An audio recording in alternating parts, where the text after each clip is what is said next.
Well, there are two different kinds of liturgical catechesis and training going on. And we've just come through one large-scale kind of training as the Church in the United States and the English-speaking world implemented the new Roman Missal, the third edition of the Roman Missal back at the end of 2011, as we were teaching people new responses, new prayers, and perhaps doing some refreshing about the performing of particular functions. We're always doing those kinds of things as parishes are recruiting and training various ministries.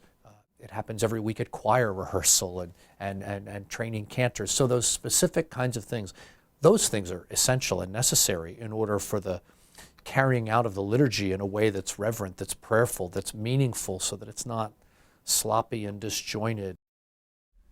The Constitution on the Sacred Liturgy called for a lot of changes to the way the Church celebrated the Eucharist and understood its liturgical life. In order to ensure the participation of the faithful in the transformation of the liturgy, the Constitution calls for pastors and church leaders to not only educate themselves on the liturgy, but to share that information with the faithful. We continue to recognize the need for learning on the part of, especially on the part of lay men and women and young people, as learning what this is all about, and not presuming that because we come every Sunday, we have a full and complete understanding of what it is about. Understanding the ideas and meanings behind the symbols of the liturgy is essential to fully experiencing its power. Once we have learned the appropriate actions, responses, and postures, there is a need to develop our interior participation. Mystagogy is a term used to describe learning and reflection that comes from an experience of the sacraments and the liturgy. I think we catechize best when we do the liturgy well. But mystagogical catechesis is a three-part process. The first part is you have a common experience. So you want a good common experience. The second part is you have time for reflection, and the third part you have time for sharing. And I think that sometimes we've short-circuited the mystagogical process because we simply go from experience to experience to experience. You're at liturgy, and let's say it's a funeral, and the priest is incensing the casket during the final commendation rite. And little Jimmy's tugging on his mom's dress saying, "Mom, what is that?"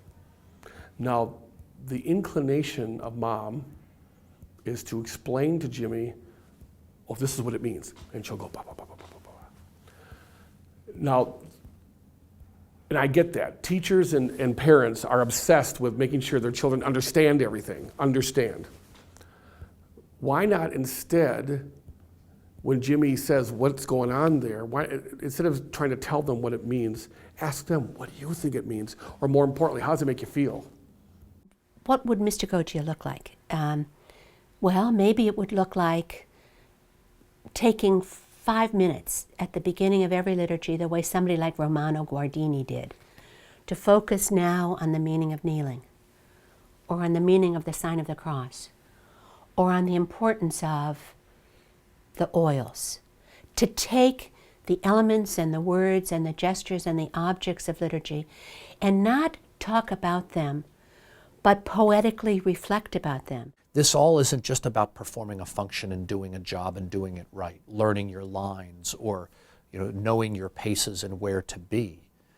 But it's the whole church, all the faithful, being formed and steeped in and shaped to really encounter Christ.